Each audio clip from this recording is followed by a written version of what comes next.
জীবনে সফল হতে হলে অনেক পরিশ্রম করতে হবে। পরিশ্রম ছাড়া কেউ কখনো সফল হতে পারবে না। পরিশ্রম করো, ইনশাল্লাহ সফল হবে।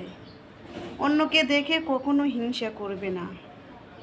হিংসা করলে কেউ কখনো সফল হতে পারে না। কারণ হিংসাদার ব্যক্তিকে আল্লাহ তাআলাও পছন্দ করে না।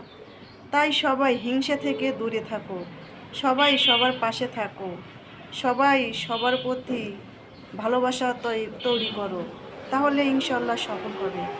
কারণ সৎ পথে চললে আল্লাহ তাআলা তাকে অবশ্যই সফলতার মুখ দেখাবে। সবাই একটু সৎ পথে চলেন, দেখবেন সফলতা আসবেই। পৃথিবীতে যারা হিংসা করে যায় তাদেরকে আল্লাহ তাআলা একদমই পছন্দ করে না। তাই যারা হিংসা করেন তাদেরকে বলছি, হিংসা থেকে দূরে থাকেন।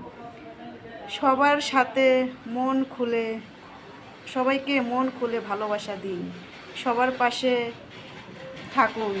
দেখুন একদিন অবশ্যই সফল হবেন।